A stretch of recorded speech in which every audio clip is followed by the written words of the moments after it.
আসসালামু আলাইকুম বন্ধুরা, কেমন আছেন? আশা করি ভালো আছেন। বন্ধুরা, আজকের খবরটা সত্যি মধ্যপ্রাচ্যের অন্তরটাকে নড়িয়ে দিয়েছে। ইরানের উপকূলেই হঠাৎ করে দেখা গেছে রাশিয়ার বিশাল নৌবহর। আর এই ঘটনাকে ঘিরে এখন তেহরান থেকে ওয়াশিংটন পর্যন্ত শুরু হয়েছে নতুন এক জল্পনা কল্পনা ঝড়।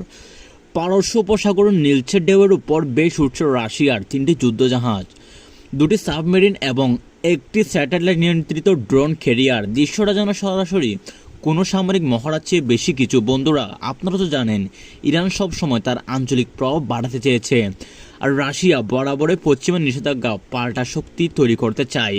তাই এই দুই শক্তির একসাথে সাগরের উপস্থিতি মানে দুনিয়ার ভারসাম্যের নতুন কম্পন। ইরানের প্রতিরক্ষা মন্ত্রণালয় এক বিবৃতিতে বলেছে, রাশিয়ার এই নৌবহর এসেছে যৌথ সুরক্ষা প্রশিক্ষণ ও সামুদ্রিক নিরাপত্তা নিশ্চিত করার জন্য। কিন্তু বন্ধুরা, আন্তর্জাতিক পর্যবেক্ষকরা বলছেন এটার পেছনে রয়েছে আরও গভীর সামরিক কৌশল।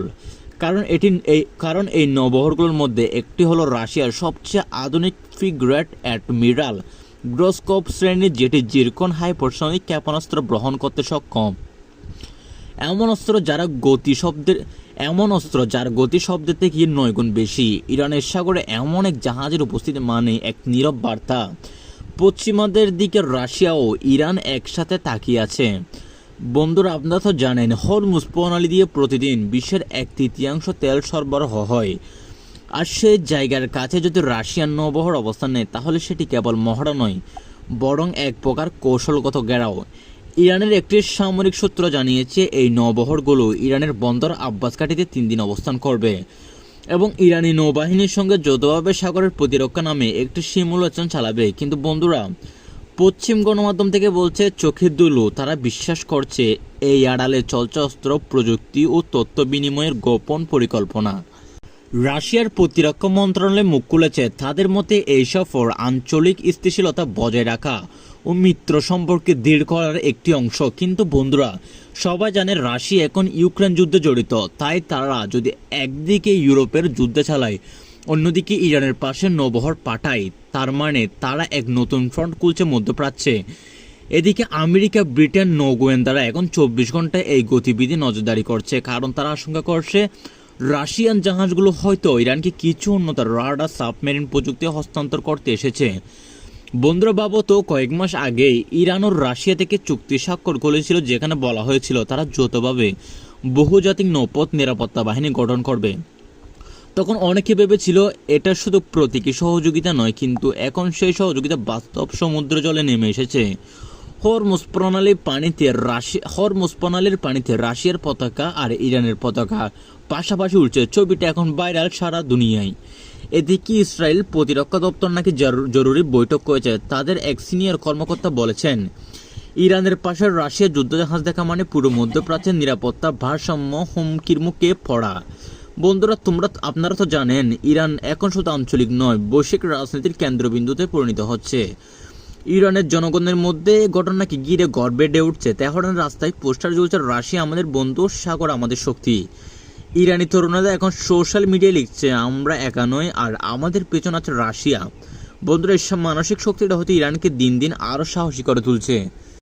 তবে আমেরিকা চুপ করে নেই। তারা ওমান উপকূলে নিজেদের ইউএসএস টিডিউরি রোজভেল্ট ক্যারিয়ার গ্রুপ মোতায়েন বাড়িয়েছে, যেন রাশিয়া ইরান জোটের কোনো অপ্রত্যাশিত পদক্ষেপের মোকাবেলা করা যায়। একই সঙ্গে মার্কিন গোয়েন্দা সংস্থা এনএসএ ইতিমধ্যে রাশিয়ান যোগাযোগ সিগন্যাল ধরার চেষ্টা করছে। যদিও রাশিয়ার এনক্রিপশন সিস্টেম এত জটিল যে প্রচেষ্টা বেশিরভাগ ক্ষেত্রে ব্যর্থ হচ্ছে। বন্ধুরা, রাশিয়ার এই পদক্ষেপ শুধু সামরিক নয়, কূটনৈতিকভাবেও একটা বার্তা। তারা যেন বলছে, আমেরিকা, ইউক্রেন আমাদের গিললে আমরা ইরানের সাগর গিরব। অর্থাৎ এই পাল্টা কৌশল এখন আন্তর্জাতিক কূটনীতির নতুন ভাষা তৈরি করেছে। বিশ্লেষকরা বলছেন, রাশিয়া ইরান একসাথে এখন এক বড় রাজনৈতিক ফ্রন্ট তৈরি করছে, যা শুধু পশ্চিমকে নয়, এমনকি চীনকেও ভাবিয়ে তুলছে। কারণ চীনও এই অঞ্চলে প্রভাব বিস্তার করতে চায়।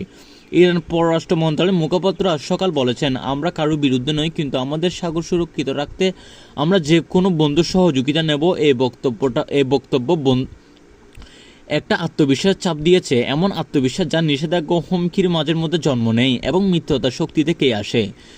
বিশ্বজুড়ে সংবাদ মাধ্যমগুলো এখন হেডলাইন করছে, রাশিয়ার নৌবহর ইরানের সাগরে এক নতুন জোটের ঘোষণা। তেহরান থেকে মস্কো পর্যন্ত কূটনৈতিক দূতেরা এখন ব্যস্ত ব্যাখ্যা দিতে, কিন্তু বন্ধুরা ব্যস্ততা হচ্ছে বিশ্ব রাজনৈতিক মানচিত্রে।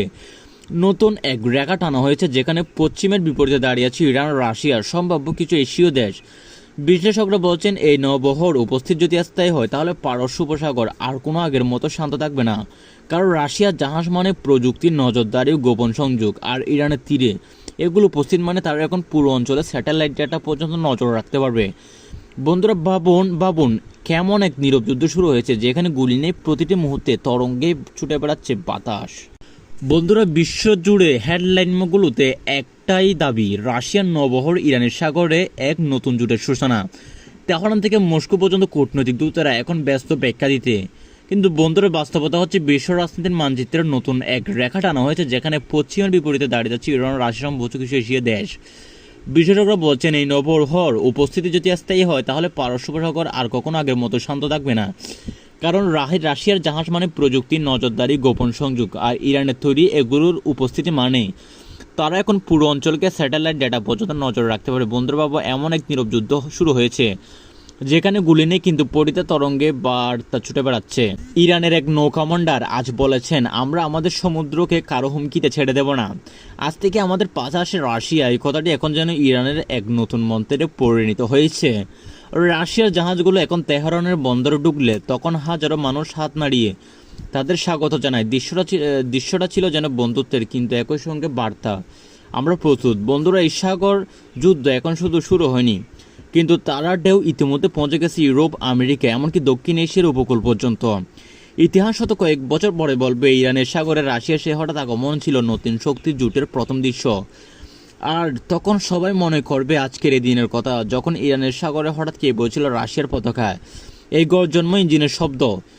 বন্ধুরা এটি ইতিহাসের নতুন অধ্যায়, যার শুরু হয়েছে এক নিঃশব্দ বোর্ডে পারস্য সাগরের নীল জলরাশি বুকে জুড়ে। তো বন্ধুরা ভিডিওটা ভালো লাগলে চ্যানেলটি সাবস্ক্রাইব করে দিবেন, আর এরকম মধ্যপ্রাচ্যের খবর পেতে আমাদের সঙ্গে থাকবেন আশা করি। আর কে কোথায় দেখে দেখছেন অবশ্যই কমেন্ট করে জানাবেন। ধন্যবাদ।